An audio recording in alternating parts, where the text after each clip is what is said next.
Dawkins does in his books between the descriptive aspects of the Bible and the prescriptive ones. Just because the Bible describes some horrendous incident, it doesn't mean that the Bible approves of it. And the point about Abraham, with all due respect to the rabbi, is not that he argued with God, but that he was asking for mercy for the inhabitants of these cities. That's true. That is the significant thing. And furthermore, what Jesus saw as significant about Sodom and Gomorrah was that it was its sin, its wickedness, that led to its destruction. That's the lesson to be learned from. Yes. Professor Stephen Lowe, what lesson... sorry, Professor, what am I talking about? Professor Richard... Bishop Dawkins... no, that's most certainly not correct. Sorry, Bishop. Bishop Stephen, what lesson do you get from it? From that particular story? Yeah. Sorry to cherry pick, but I thought it was an interesting one to talk about because it's pretty vile. Carry on. Because there are a whole number, in a sense, as Richard's pointed out, of myths and stories, particularly in the Old Testament. What I found fascinating is we found it quite difficult so far to talk about the New Testament, which for Christians is where we get our inspiration and understanding of the nature and life of Jesus. And it's fascinating that you have aimed so far the discussion at the Old Testament. It's chronological, Stephen. Well, yeah, I'm anxious that we should get on right, well, what is at heart the basis of the Christian faith. The facts and the extraordinary things that Jesus said.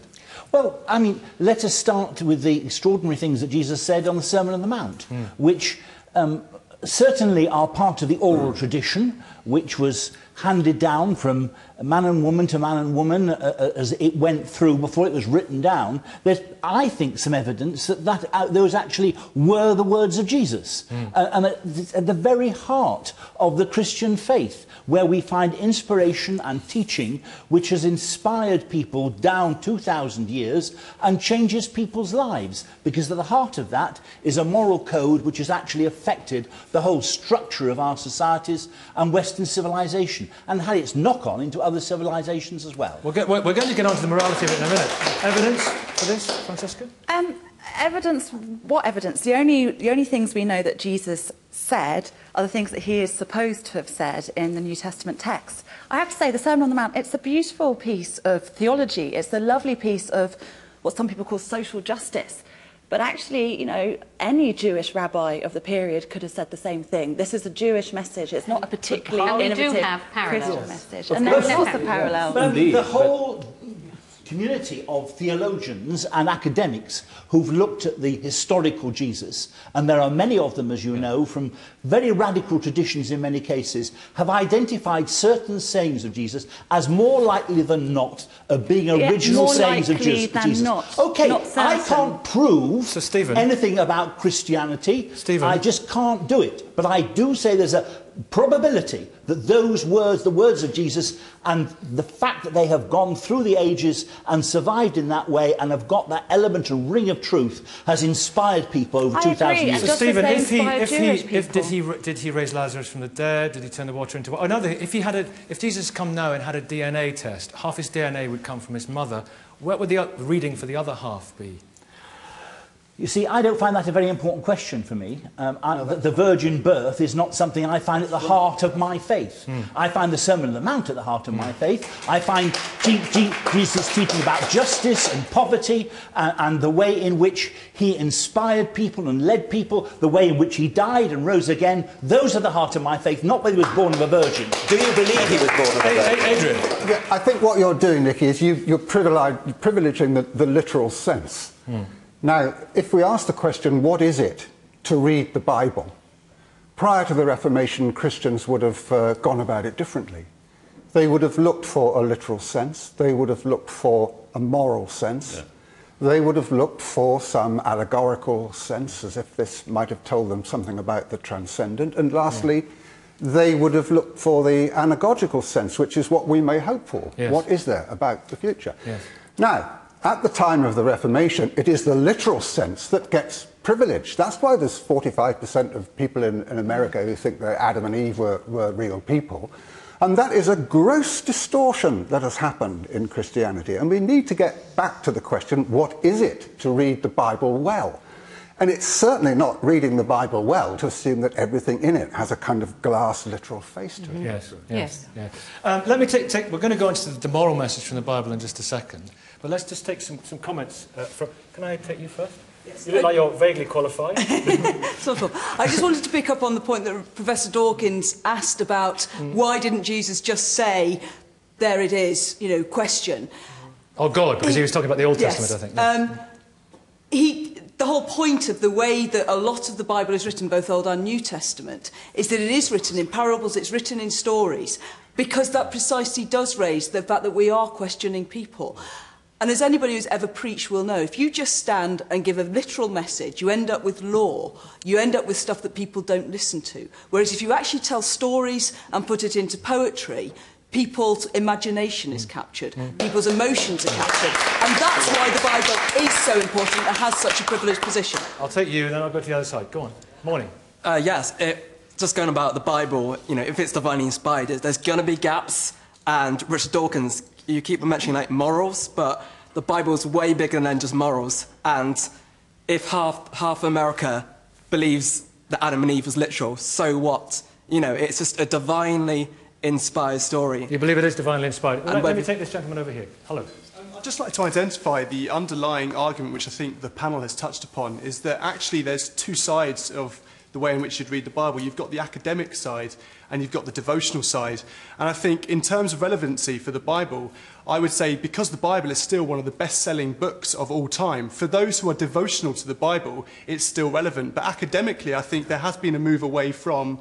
is this suspending rational judgment then, for the sake of you know, suspending rational judgment? Is that the devotional or not? No, I don't necessarily think. I just think for someone who's a devotional Christian, I mean, I'm a devotional Christian, but I also study it academically, and I think as a devotional Christian, I'm quite happy to believe what Jesus said because I believe that, you know, Jesus is the way, the truth, and the life. But then, as an academic, I also understand that you need to be able to critique and understand the different viewpoints of the Bible. So I think the real argument here is that actually we've got a devotional and an academic argument. Well, let's get on to the moral argument. I mean, you say there's bigger stuff than morals. I'll bring you in this next bit, okay? Because I want to kick off this is going to be, I think, the biggest section of our conversation this morning. Okay. The moral message from the Bible, and of course, Richard, you in your books you've been pretty scathing about the God of the Old Testament. Let me just quote you, if I may. The most unpleasant character in all fiction. Misogynistic, homophobic, racist, genocidal, megalomaniacal, sadomasochistic. And you go on. It's quite a list that you... I should have thought that was beyond dispute, but I would come on to the New Testament. What about the God of the New Testament? Here we have a God who wanted to forgive mankind its sins, including, by the way, the sin of Adam, who he presumably knew perfectly well never existed. Nevertheless, he wanted to forgive mankind's sins. Why didn't he just forgive them? Why was it necessary to have a human sacrifice, to have his son tortured and executed in order that the sins of mankind should be absolved? Is that not the most disgusting idea you ever heard? Why didn't he just forgive the sins? Why did he have to sacrifice a scapegoat? I think the most disgusting thing you've ever heard. Professor Dawkins has a view of cheap grace.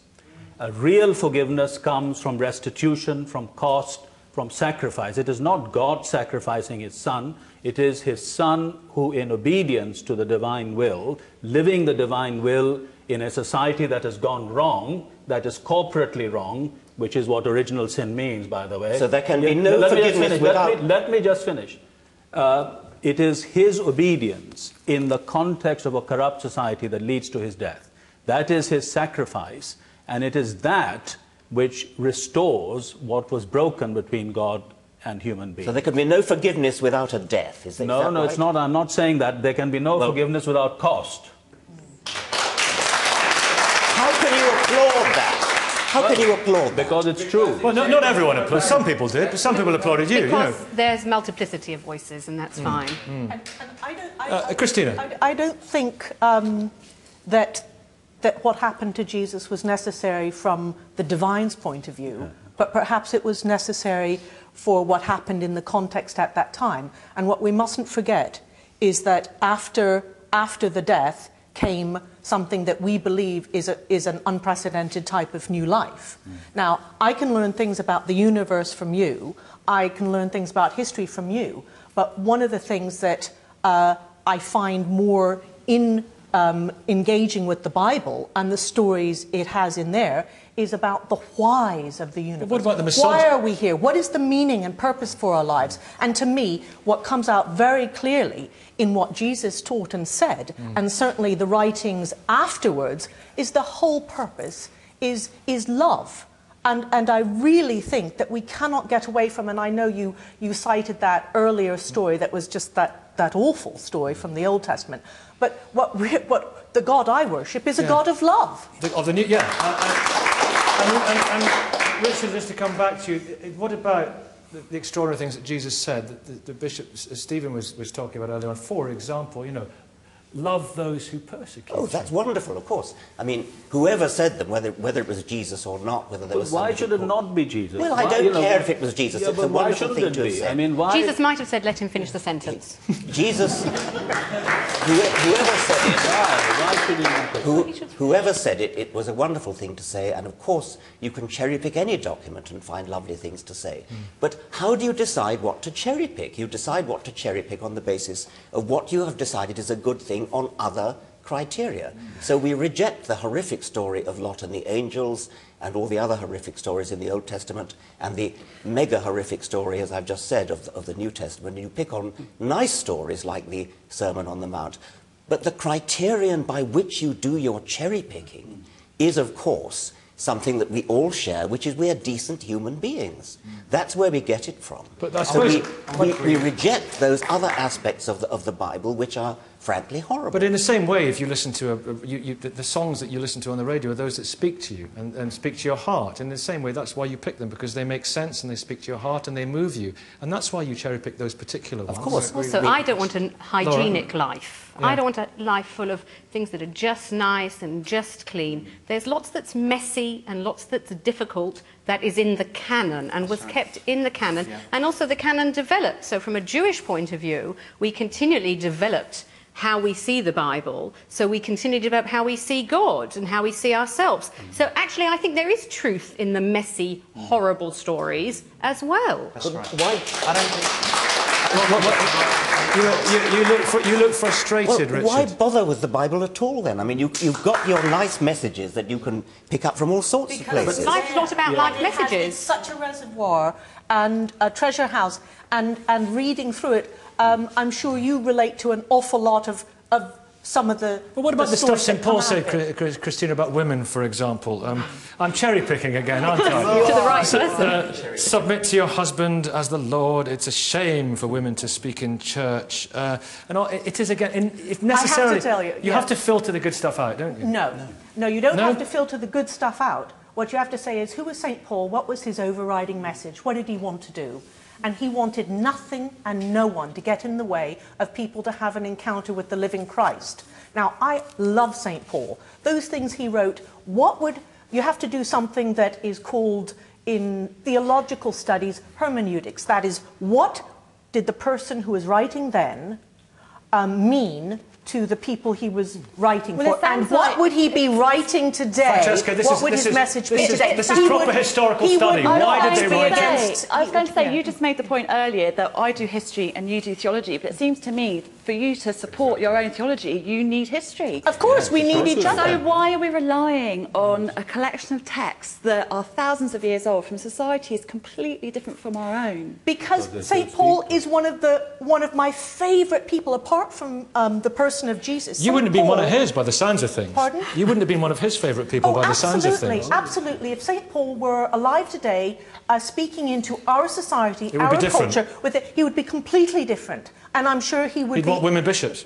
Absolutely, but that's the least of it. That's Chris, the would he least want women bishops? What he would want? What he would want is a restored relationship, joking aside about women bishops, which are between men and women, and he would want justice and he would want respect. Dr. Les Henry, what I think is really interesting about what's happened so far in the programme is, if we just take a step back and think about it, everything we're discussing is mediated through human beings.